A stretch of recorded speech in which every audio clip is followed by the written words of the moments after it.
আজ বৃহস্পতিবার 13ই জ্যৈষ্ঠ 2026 সালের 28শে মে। মিথুন রাশি, মিথুন লগ্ন, জেমিনাই সাইনের জাতক জাতিকাদের আজকের দিনটি কিন্তু মধ্যম প্রকৃতির অতিবাহিত হবে।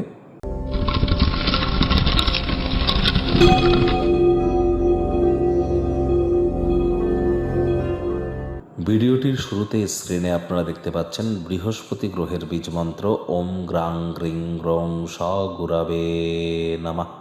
সকাল দুপুর সন্ধ্যা 3 বেলায় বৃহস্পতির এই বীজ মন্ত্র আপনারা 108 বার জপ করুন, অত্যন্ত উপকৃত হবেন।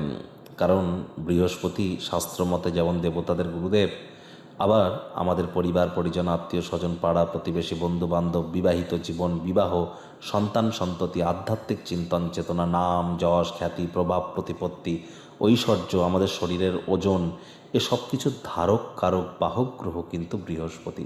তাহলে নৈসর্গিকভাবেই শুভ গ্রহ বৃহস্পতি কতটা গুরুত্বপূর্ণ একটি প্ল্যানেট আপনারা বুঝতেই পাচ্ছেন। কথায় আছে, যার বৃহস্পতি তুঙ্গস্থ তার জীবনে অন্য কোনো গ্রহ নক্ষত্র খারাপ থাকলেও সে ব্যক্তির উন্নতি অবধারিত। আর বৃহস্পতির প্রতিকার স্বরূপ বৃহস্পতির এই বীজমন্ত্র জপের থেকে বেটার কিন্তু কিছু হতে পারে না। তৎসত্ত্বেও বলবো, যোগব্যায়াম, ধ্যান, প্রাণায়ামের সাহায্য নিলে, শারীরিক কসরত করলে বৃহস্পতির মজবুতি বৃদ্ধি পায়। আজ চেষ্টা করুন কোনো মন্দিরে দিনের বেলা ছোলার ডাল আপনার শরীরের ওজনকে 10 দিয়ে গুণ করে তত গ্রাম আপনারা ডোনেট করে দিন বা দান করে দিন।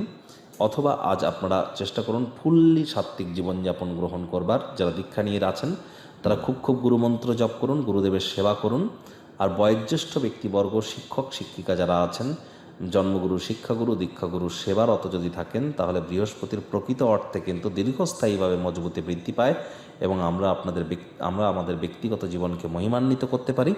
আজ ভুলেও ব্লু অর্থাৎ নীল রঙের ড্রেস পরিধান করা থেকে আপনারা বিরত থাকুন।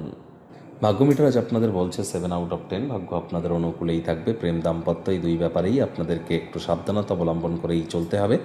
কায়িক পরিশ্রমের কারণে শরীরে ক্লান্তি আপনারা অনুভব করতেই পারেন। ওজন বুঝে ভোজন গ্রহণ করুন। রাস্তাঘাটে সাবধানে গাড়ি ঘোড়া চালান। শরীরচর্চার প্রতি মনোযোগী হন। অর্থগত ব্যাপারে আয় ইনকাম বাড়বে, খরচও বাড়বে। পরিবারে বাচ্চা কাচ্চা থেকে থাকলে তাদের লেখাপড়ার কারণে অতিরিক্ত অর্থ কিন্তু ব্যয় করতে হতেই পারে।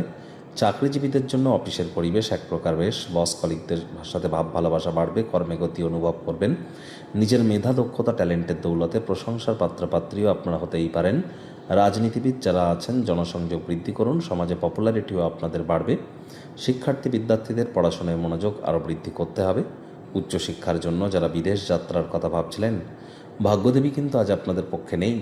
সন্তান সন্ততি থেকে থাকলে তাদের দিকে সজাগ দৃষ্টি আপনারা বজায় রাখুন। হাউস ওয়াইফ যারা আছেন, গৃহের কর্ম সম্পূর্ণ করবার পরে নিজের মর্জিমাফিক ক্রিয়াকলাপ করুন। তা না হলে বাড়ির বয়োজ্যেষ্ঠদের কাছে বিরক্তির পাত্রী কিন্তু আপনারা হতেই পারেন। প্রেমিক প্রেমিকা, স্বামী স্ত্রী, না ভাব ভালোবাসা, রোম্যান্স, না তর্ক বিতর্ক, অশান্তি, কোনোটাতেই বাড়াবাড়ি যেন করবেন না। অন্যান্য দিনের ন্যায় আজকের দিনটিকে সাধারণ হিসাবে ট্রিট করবার আপ্রাণ প্রচেষ্টা আপনাদেরকে করতে হবে।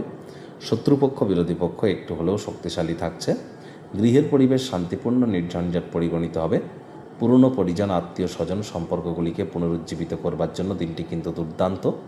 কাছের মানুষজনদেরকে হতাশ যেন করবেন না। ইন ফিউচার আপনাকেই কিন্তু আফসোস করতে হবে। আজ চেষ্টা করুন কাছের মানুষজনদের সঙ্গে সঙ্গ দেওয়ার। তা না হলে আপনার যখন প্রয়োজনীয়তা পড়বে, আপনি কাউকেই কিন্তু আপনার আশপাশে খুঁজে পাবেন না। আপনাকে একাকী ফেলে রেখে সবাই কিন্তু চলেও যেতে পারে একটা সময়। তাই এখন থেকে একটু সোশ্যাল বার্ড হন, সকলের সাথে মিলেমিশে থাকার চেষ্টা করুন।